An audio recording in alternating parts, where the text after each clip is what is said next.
Well, hello, everyone. Thank you for joining us on this webinar today for the Cyber Threat Alliance. My name is Michael Daniel. I'm the president and CEO of the Alliance, and I'm really excited to have some great guests today to talk about some of the threats that we face to our critical infrastructure, how they're evolving, what's driving that, and how we should be thinking about them and how we can better protect ourselves. So I'm going to go around and let the panelists introduce themselves. So we'll start with Suzanne. All right, Michael, thank you. Thanks for having me here. Looking forward to the discussion. I am Suzanne Spaulding. I'm a senior advisor at the Center for Strategic and International Studies here in Washington, where I lead the Defending Democratic Institutions Project. I came to CSIS after a nearly 40-year career in national security, the shorthand of which is I worked at both ends of Pennsylvania Avenue, on both sides of the Capitol and on both sides of the aisle. And most recently, I was the Undersecretary at the Department of Homeland Security, where I had the honor of leading the men and women who work so hard every day to strengthen the security and resilience of our nation's critical infrastructure against all kinds of attacks, cyber and physical. Okay, thank you. Thank you for joining us. Steve. Hi, Michael and team. Thanks for having me on. I'm Steve Kelly. I serve as the Chief Trust Officer at the Institute for Security and Technology. And we're a small 501c3 nonprofit think tank that builds bridges between technologists and policymakers on emerging security challenges. Prior to this role, I recently retired from the FBI after serving about 22 years as a special agent, working mostly cyber crime investigations and national security issues, and had a couple of stints at the National Security Council staff at the White House, most recently as a senior director of the Cybersecurity Directorate, working on problems kind of like this, critical infrastructure issues and domestic incident coordination. Also, I'm a senior fellow at the McCrae Institute at Auburn University, focused on these kinds of issues as well. Great. Yeah, thank you for joining us. And Mike. Hey, Michael, thanks for having me on today. And hi, everybody else. Welcome. So I'm Mike Sikorski. I'm the CTO for Unit 2 at Palo Alto Networks. I lead the threat intelligence and engineering teams there. I've been working doing high-profile incident response for quite some time, as I was at Mandiant for 15 years. And before that, I was at the NSA for 5 years. I teach cybersecurity at Columbia University. And I get to serve on the board of the Cyber Threat Alliance. So I get to hang out with you, Michael, all the time. So it's awesome. Yeah, absolutely. Great. Well, I'm so glad that all of you could join us today. And I think it's going to be a really interesting discussion. I think what I'd like to start with is actually to set the baseline for this, which is that, if you just read in the newspapers and online media and others about, cyber incidents, then I think, really what you would see is that they pretty much all use the word attack to describe everything. So-and-so was attacked and had their information stolen. And of course, not everything is an attack. And there are actually a wide range of different types of malicious cyber activity, ranging from espionage to criminal activity to destruction. And what I really want to sort of talk about here in this first to set the baseline is what distinguishes these different types of cyber activity, and how should industry and the U.S. government's response differ depending on the kind of activity that we're facing. And this will set the baseline for what we want to talk about with respect to our critical infrastructure. So I'll open it up to whoever wants to start with that. Michael, maybe I'll jump in here. So certainly the term cyber network, computer network attack has generally overused, and in the first 20 years of our concern around Chinese malicious cyber activity, for instance, it was the theft of intellectual property and business confidential information that was the #1 issue. And for an organization that's the victim of a significant breach of highly sensitive information, you really do feel like you're under attack. But I think as things have evolved and more recently with ransomware attacks, actually getting in the way of and interrupting critical infrastructure functions, hospitals not being able to do business in the way that they need to, or a pipeline having to shut down. Those are the types of things that actually are attacks. And that's kind of the way that I would define it, as something that is breaking things, preventing your functions. And actually, maybe even going back to the earlier, and I'm trying to remember exactly when it was probably in the 2008, 2009 timeframe when Iranian actors were DDoSing the financial services sector. I think you could consider those as attacks, Right. interrupting the ability to do business. So I think that's how I would characterize it, Michael. Yeah. Yeah. Go ahead, Susan. Oh, I'm sorry, Mark, please. No, go ahead. I do think that the distinction, the terminology is particularly important, Michael. I remember when you and I were both serving together for government, right? Because there are different ways in which the government will react to that spectrum of cyber activity, depending on its consequence, its impact, and its intent, right? And what else is going on in the world. And so we were very careful, right, about the use of the word attack, because we understood that it created a public expectation as much as anything else about how the government was going to respond to that. So I understand the importance, and I've always been a big proponent of disaggregating the term cybersecurity and even the way in which we talk about cyber incidents to be more specific, to help the public understand what it is exactly that is going on here, and to help them understand that kind of an attack on an industrial control system is not the same as an attack that or an incident that results in the exposure of PII, for example, and lumping it all together in one way, just as you're concerned about lumping everything together as an attack, is not helpful in terms of the public's understanding. But having said that, I'll let Mike go and offer his comments on this. I think we can circle back and have a conversation about exactly where we would put Volt Typhoon in that spectrum. Absolutely. Yeah. So let's, Mike.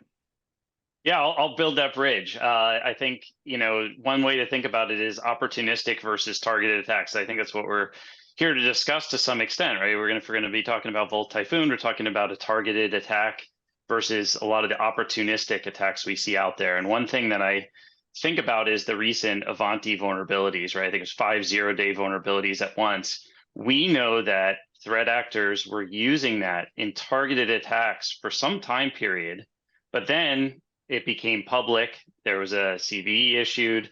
That vulnerability became known. There became exploit code available, and then all of a sudden you have the ransomware gangs grabbing onto that and start using it in an attack. And then it comes to everybody's attention that this is happening. However, the targeted attacks, right, China and others, jump onto these vulnerabilities. They get access to these 0 days, whether they buy them or find them themselves, and they're leveraging them before everybody else is in mass devastation in some ways. But it's interesting that it takes to that point for it to really get the attention that things need to be done. And to Steve's point, I think it's like it takes a certain amount of impact to people's lives to make them care. This is common with a lot of things, but I think even in just the last few weeks, people couldn't get their prescriptions because of the big healthcare intrusion, right? And it's when people's lives start getting interrupted, they start thinking about it more, and then that starts to impact the government. So it kind of all comes together for a full circle where, the targeted attacks lead to opportunistic attacks, leads to people's real life impact. But to Susan's point, we really need to think about the hooks that are being put in place. And that's exactly what Volt Typhoon is doing for that. I'm going to use this on a rainy day, and it's not going to be, you're not getting your prescription. It's going to be something much worse than that, right? Yeah, and so let's actually go back to, and let's pick up this thread and talk about like what Suzanne and I were talking about there, which is, putting a label on, because I agree with Steve. Sorry, but I agree with how Steve is thinking. I've always thought of an attack as something that is actually disrupting, destroying, causing problems, interruptions of business. That's why I agree. A DDoS is an attack because it tries to interrupt your ability to do business. Ransomware is definitely an attack, right? theft of intellectual property is theft, still very serious. You want to stop, you want to stop it. We spent a lot of time on that issue when I was in the White House, but it's not an attack. But what is this stuff? We're very concerned about what the Chinese are doing, putting these capabilities into the US critical infrastructure. And it's pretty clear that there's not an espionage benefit from being in some of these locations. There's not a monetary benefit from being in these locations. They're not stealing intellectual property or trade secrets. This is clearly, as Mike, you just said, something for a rainy day, right? That could be triggered. So, what is this kind of activity? How should we think about it? And we use the name Volt Typhoon, but what we're really talking about is Chinese government, sponsored activity in our critical infrastructure. So, what makes this activity so concerning, and how should we be thinking about it? And maybe Suzanne, I'll just start with you. Yeah, it's if you read the report or the advisory that came out from CISA and other agencies and the Five Eyes report, they're very clear that what they assess with high confidence is that this is an effort to be in place to be able to conduct destructive or disruptive attacks on our critical infrastructure. So we would maybe talk about it in the context of preparation of the battlefield, if you will, right? And that's not a new concept. So then the issue is then, okay, how do we look at, respond to, and think about that preparation of the battlefield? And I want to insert here something that may not be on the forefront of everyone's mind, but that also complicates this picture, and that is information operations, cyber-enabled information operations. And when did those become an attack, right? Because I think right now I'm very worried about the way information operations will be used to undermine public's trust in our elections. And that has very real, substantial implications for our national security. Is that an attack, even though it might be just sort of prepositioned to weaken public trust? And I see this in a very similar way. This may be, and I suspect is, sort of a break glass capability that China was attempting to have to disrupt, certainly military logistics and ability to project force. We see that with the targets in Guam, 2 out of 3 of their telecommunications services. But also because the military is dependent on civilian infrastructure, it is being found in civilian infrastructure. It raises the question, is it also designed to weaken our will, right, by impacting civilians, not just the military and its ability to project force? I think it is first and foremost an ability to hold a gun to our head. And I think of that as an information operation, right? It is to be able to say, we have the ability to do this, we haven't done it yet, but if you interfere in what we want to do here in the South China Seas against Taiwan, we will pull the trigger, and we have the capability to do that. So that's, I think, what we're seeing in Volt Typhoon. And at what point does it become more like placing a bomb in a chlorine chemical facility in a crowded area? They haven't detonated it, but it's pretty damn provocative. Yeah, that's right. Steve, any thoughts on that? Yeah, I think that Suzanne's hit the nail on the head. I was recalling about a year ago, February last year, at the Council of Governors meeting here in Washington, which is a group of 10 governors that help to advise the administration on issues like civil defense and those kinds of issues. Melissa Dalton from the Pentagon and Brandon Wales from CISA and I, in my previous role, addressed the Council of Governors on the topic of defense critical infrastructure, and beginning to have the conversation around this exact concern. And then pretty soon thereafter, I think we heard Jen Easterly talk about concerns around Chinese actors holding our critical infrastructure at risk. And then more recently, Director Wray testifying on the Hill was very, very stark. And so this all matches up. And I'm looking at the CISA FBI joint advisory, and it names 4 sectors as being ones of concern: communications, energy, transportation, and water, wastewater. These are the essential 4, I think. And anywhere that you've got a military base that needs to run, or a port, we have military logistics to be able to deploy force. These are the infrastructures that have to work. Otherwise, other things break, and holding these assets at risk, potentially could serve as a deterrence for the U.S. to be able to jump into and act on behalf of our allies and partners. So that's a position we certainly don't want to be in. And there has been a flurry of activity by the departments and agencies that have a role in this, including our allies, to get after this threat activity. And we certainly need critical infrastructure owners and operators to be doubling down on making sure that they are doing all that they can do to keep bad actors out of their systems and to be resilient in light of potential incoming. Yeah, no, I think that's right, Steve. And I think when you look at this, sort of the comparison to, when does this kind of activity become more like the, presence of something that is, and you used an interesting word, Suzanne, which is provocative, right? It moves from being kind of a, nobody would be surprised, right, that the Chinese have plans to, counter U.S. military capability and what they see as their sphere of action, right? Like we would almost think they were silly if they didn't do that, right?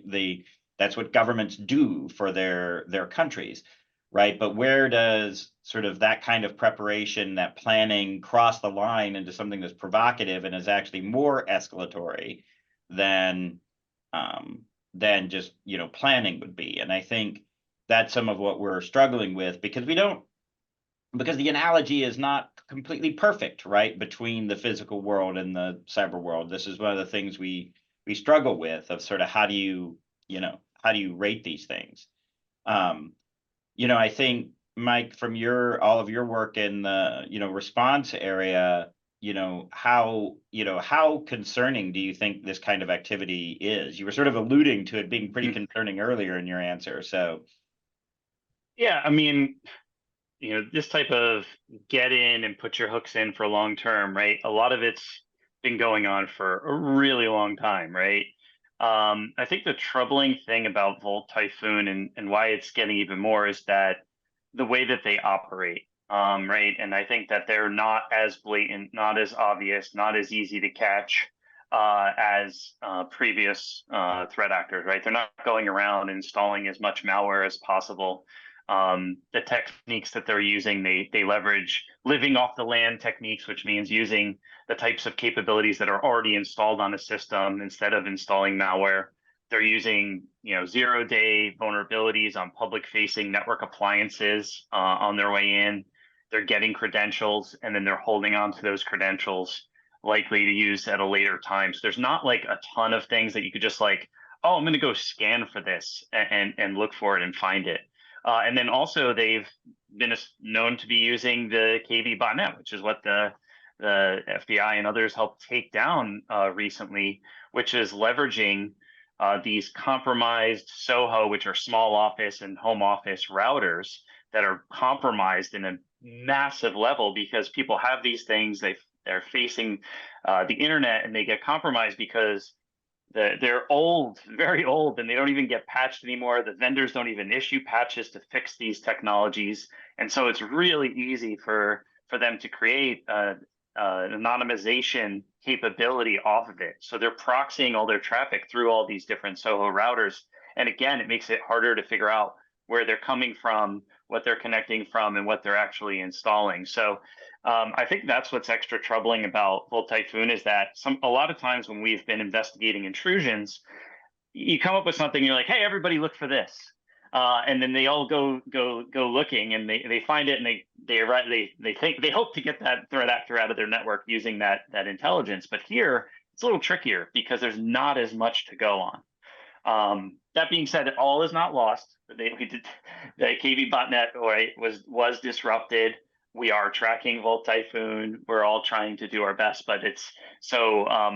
But I think that's what's interesting about the Volt Typhoon activity itself, is that it's a little bit harder to find and detect. Yeah, and I think there are several pieces in there that you were talking about. One is this sort of living off the land idea, right? That there's an interesting trade that threat actors have to make. If you live off the land, right, that makes it much harder to find you and detect you because you're not installing something new on the network that's not supposed to be there. On the other hand, you got to deal with the limitations of whatever that network has on it in terms of the tools and capabilities, and it might not do everything that you want it to do. So there's an interesting trade-off there. You also mentioned, the exploiting the 0 days and other things. These are all, there's also an interesting sort of, tradecraft here, which is you got to go a lot slower, right? You got to go low and slow. And so you've got to be willing to expend time and effort in ways that a lot of other threat actors, won't do. Steve, how do you see sort of what makes Volt Typhoon type activity different from some other malicious activity that you've tracked or been familiar with over the years? Well, I Or mean, that it's mostly it right there. yeah, I guess that's exactly it. And in fact, I after I make a comment or two here, I would like to turn back over to Mike, which is this appears to be the A team. Every organization, every country, you've got the really elite folks, and you've got the folks that are just learning, and that go all along the spectrum. Well, for instance, even in the FBI, you've got local field offices have SWAT teams, and they're perfectly capable. But if you've got a really high risk one, you bring in the HRT, their hostage rescue team, and those are the pros of the pros. So I think what you described as the techniques that allow an actor to be less detectable, it requires a higher level of skill to be able to operate. It takes more effort and higher level tradecraft. And I was going to ask Mike that question at Palo Alto. What are you seeing? Is it your opinion that the activity that's being described in this joint advisory is in fact, the Chinese A team, and is markedly different than other activity you've seen, harder to find, harder to defend against, harder to evict? Is that what's happening here? Yeah, I mean, it's certainly a team that is hyper focused on this angle, right?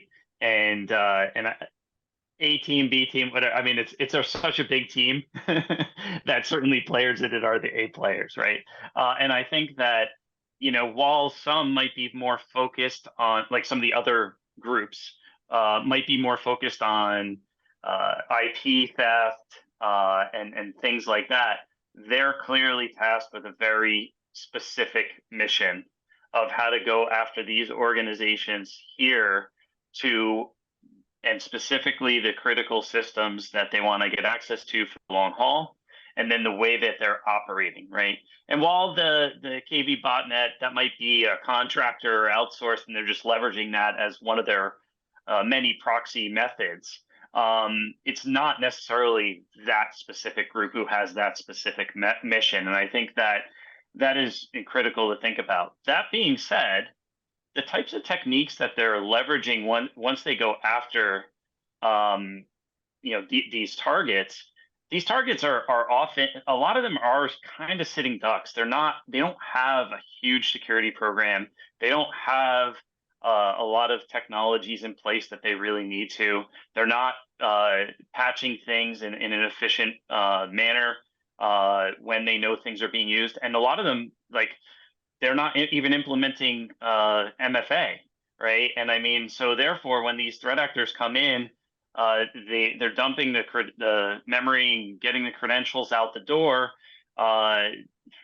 They can then come back in and use them, and if they don't even have to worry about MFA, they don't even have to worry about that angle of trying to get the token and the even SIM swapping, and you go down all those other areas that we see the ransomware gangs going after.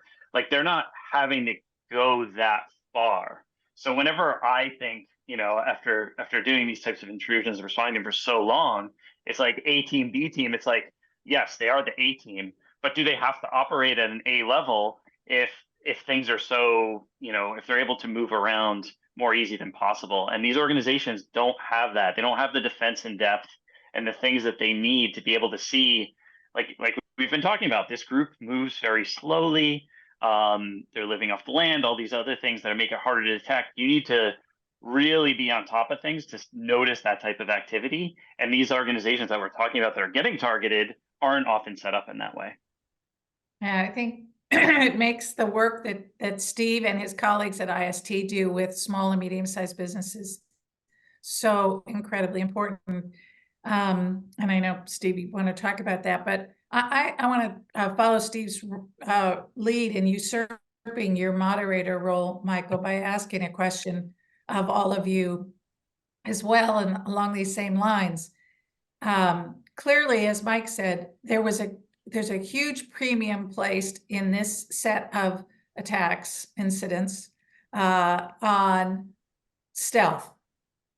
Unlike, back in the old days when we used to talk about the Chinese actors doing sort of smash and grab operations, they clearly were placing a very high premium on stealth to the extent that they were willing to go slow, move slow, Michael, and use these techniques that require a level of sophistication different from the sophistication required to craft custom malware, but a level of sophistication nonetheless.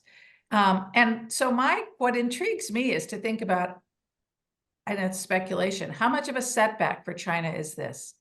The fact that we found it, and the fact that we are now getting out the word and hopefully putting in place those, this is yet another cry for putting in place some of these basic cyber security measures, this cyber hygiene, multi-factor authentication, patching, make sure you're using your logs effectively, et cetera. How much of a setback do we think that is for China, or is this the sort of thing that they can recreate pretty quickly? What do you guys think? Well, I mean, I think no. Oh, go ahead. I wasn't sure if it was Mike or Michael that said. I mean, I do think, I mean, that's an interesting question, Suzanne, and I often, sort of, I think about that with some of these operations too, like, like take SolarWinds, right?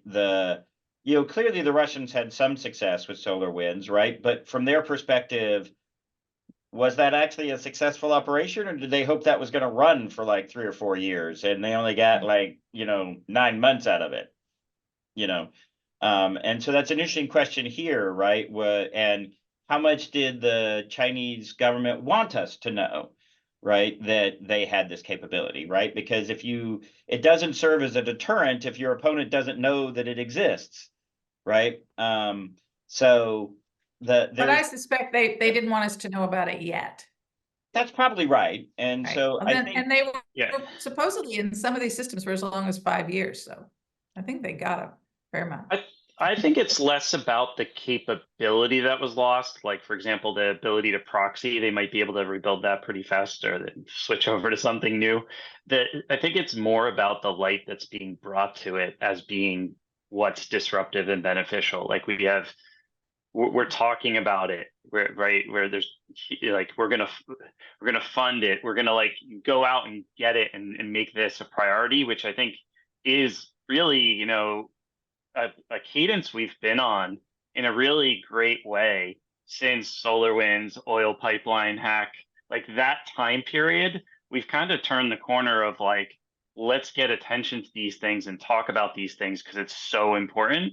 And I think that is what's gonna be more disruptive to them in the long run, because we see collaboration happening better than I think we've ever done in the past, whether it be between government and private, or even private to private, as we have with the CTA, right? And I think that is what is probably what is more disruptive to China than a very specific takedown of something else. yeah. And I mean, I think, I could actually take this conversation and now I want to drive it. You're talking about shining the light on it. I mean, that's why I wanted to have this conversation, was to add to the body of work that's trying to shine this light on it.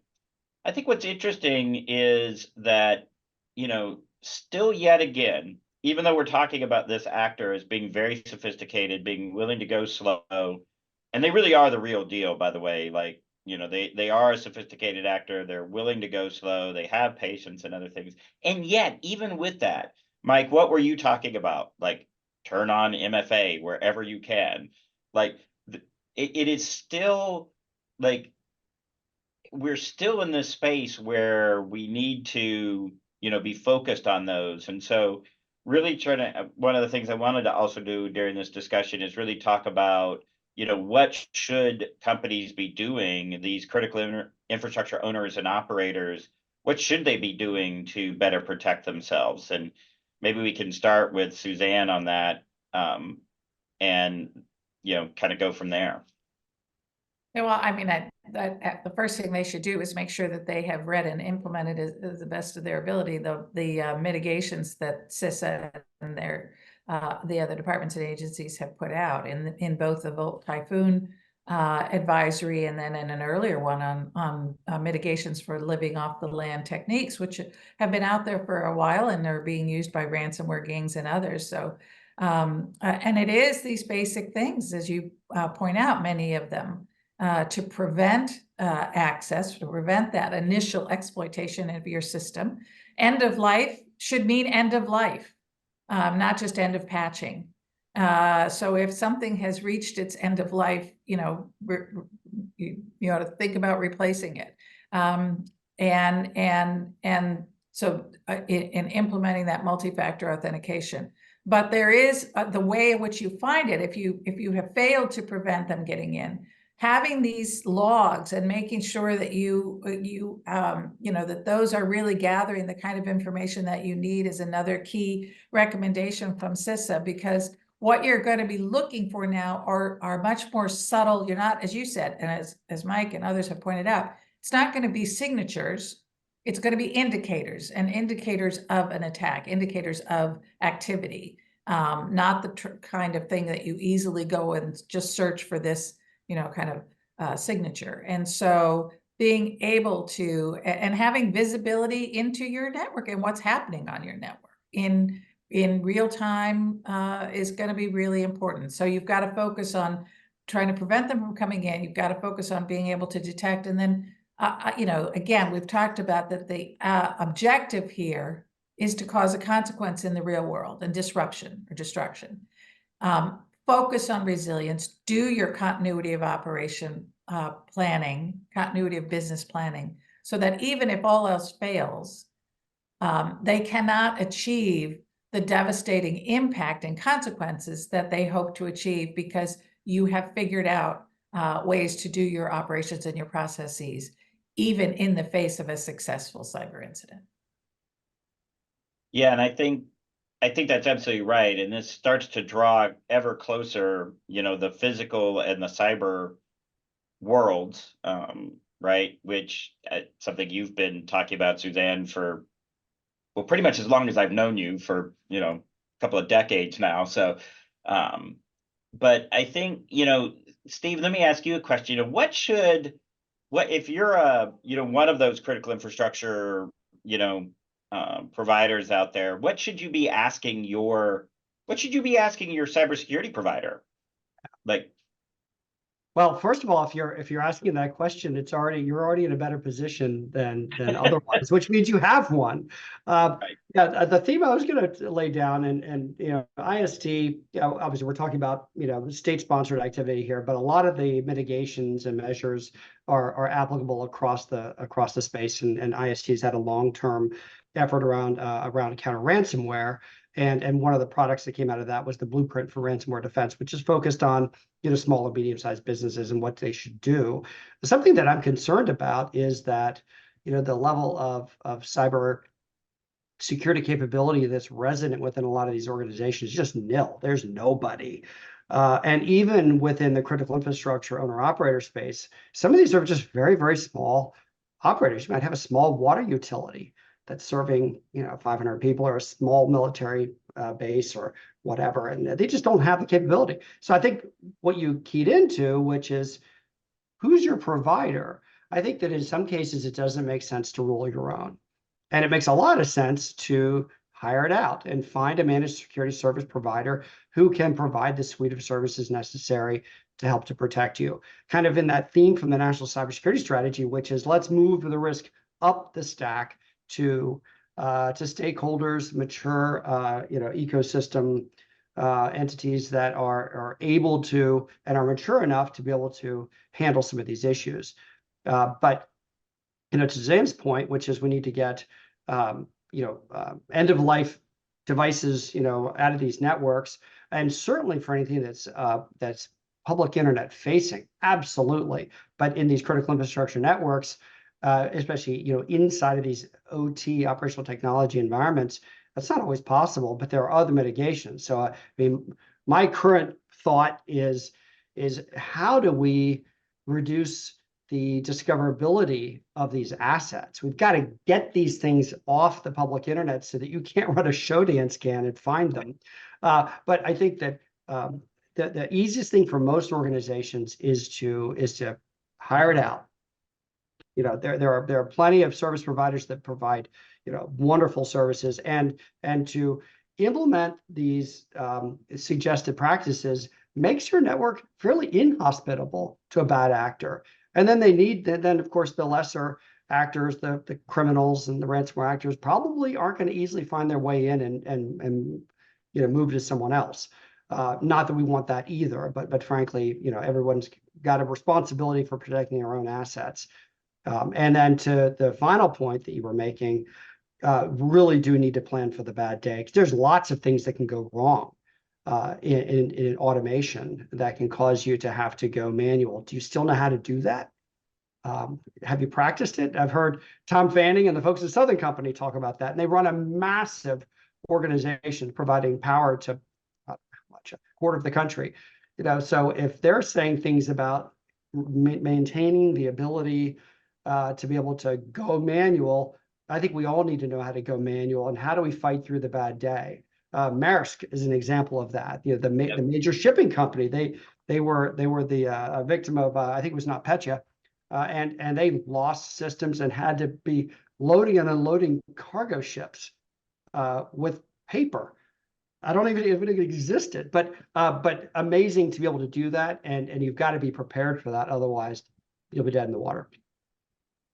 Yeah, and I think I think that's absolutely right. And I think this idea of how we change that risk profile, right? How we reallocate who's handling which pieces of the risk. I think that's really important. And it's not that we'll remove all of the responsibility from the edge, right? We will always maintain some responsibility to protect your own assets, but I think reallocating some of the security burden across the ecosystem is the right way to go, because it's the only way to really address this concern, because we will never get every water system and every port and every power system, up to the level where they have, cybersecurity teams able to, in-house to be able to detect this kind of activity. I think the other good thing about what we're talking about here, though, even if it is the basics, right? The same things that frustrate this group also frustrate the ransomware actors, also frustrate the business email compromise guys, also frustrate, other nation state actors, right? That none of this is sort of so focused on this one actor that it's only an investment against that one actor, right? It actually applies across the board. And so you can actually reduce your risk in many other ways. Mike, I wanted to come to you with one question here. Do you think that like this sort of shift in this high end, this particularly living off the land and some of the other activities that are the hallmark of this particular, Chinese actor, do you think this should change the way that the cybersecurity community operates and thinks about, for example, how it does information sharing, like what we do through CTA? Yeah, I mean, I think that's a big thing when we talk about a threat actor like this. Is I think we've seen a lot of success through collaboration, right? Collaborative defense has been a big push lately, and I love it because it's enabling us to know that something's happening ahead of time and get things ready. I mean, I even think about how we operate in the Cyber Threat Alliance, where, you know, some of our the other companies we work with there will give us notice that they're either dealing with their own 0-day or they've spotted an attack. They're able to get us that information. We're then able to figure out how to detect it and stop it, and have that all ready to go before it hits the news and becomes like a really big thing.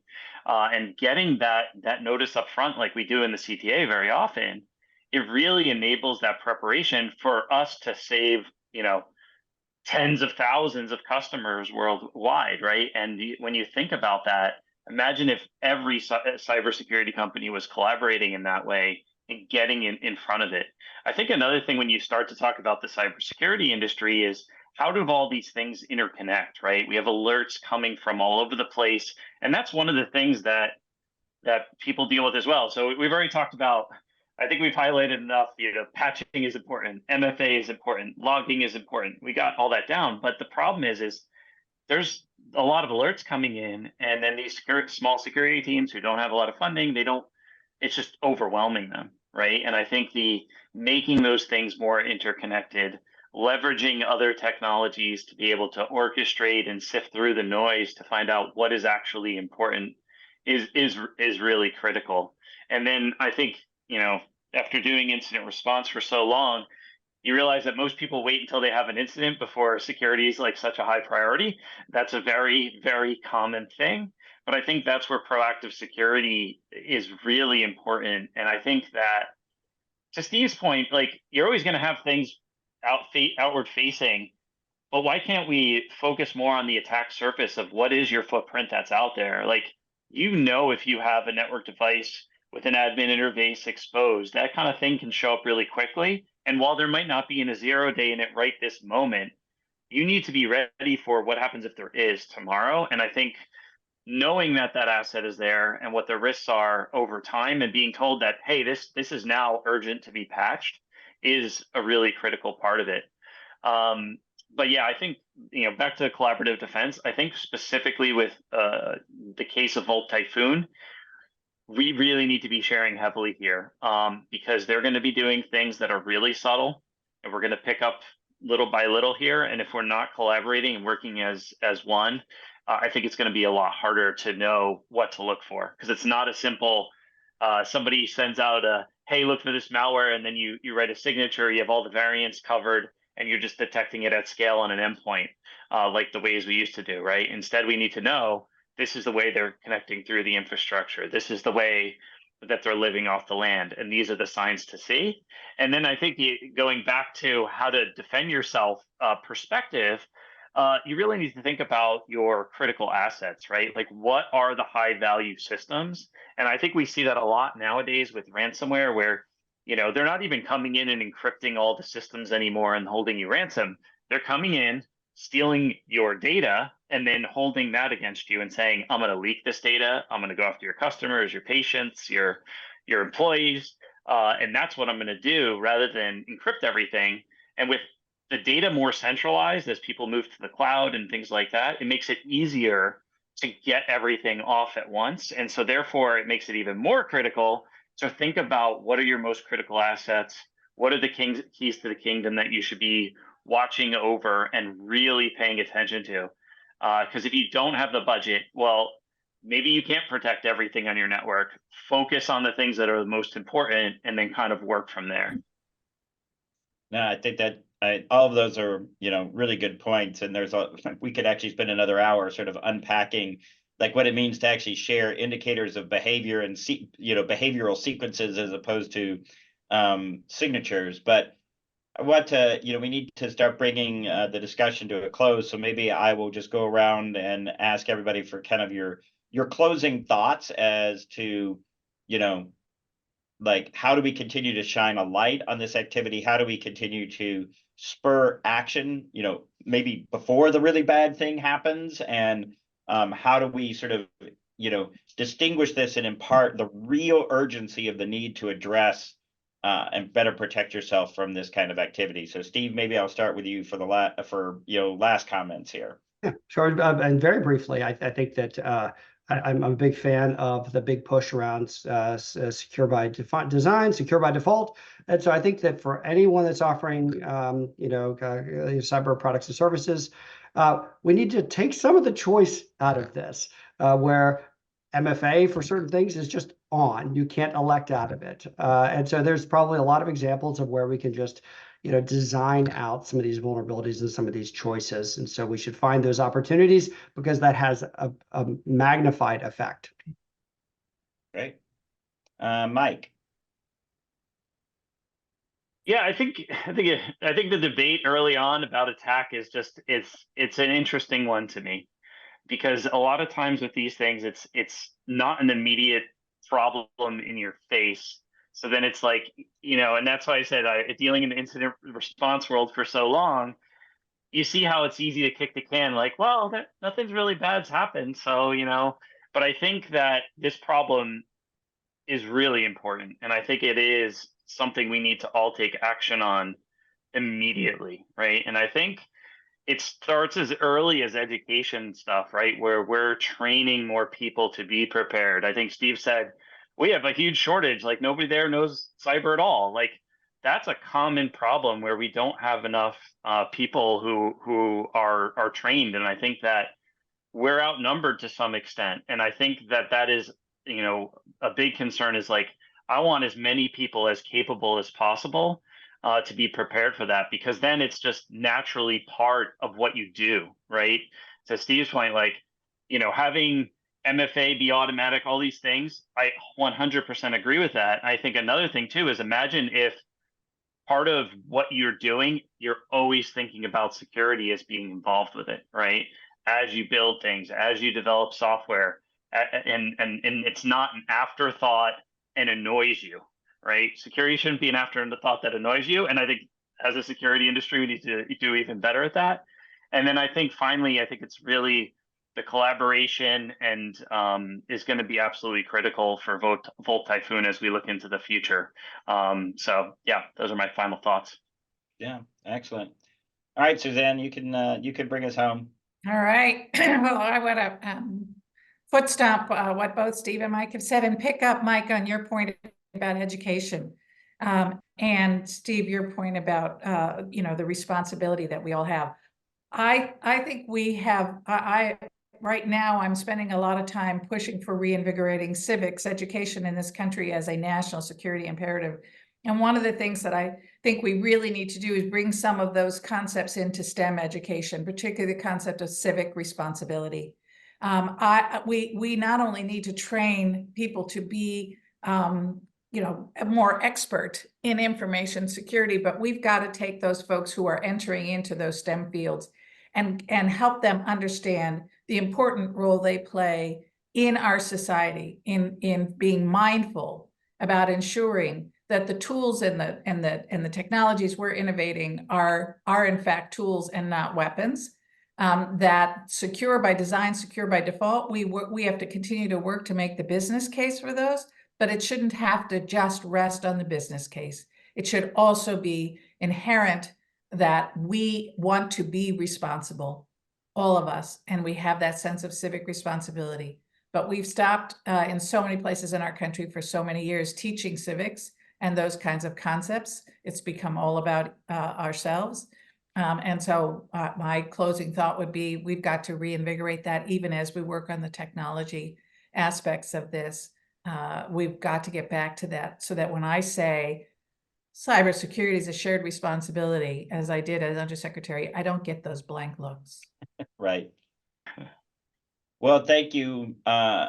Thanks, Suzanne, Steve, Mike. I wanted to do this webinar because I wanted to shine that spotlight on this activity because, it struck me as like we were all talking about, like it's easy to get overwhelmed. Like you've got, this group and that group and ransomware and other things that are happening, all of which are very serious. But like this kind of issue of this preparation of our, the battlefield, the insertion of potentially physically damaging capabilities into our critical infrastructure is one that we need to take very, very seriously.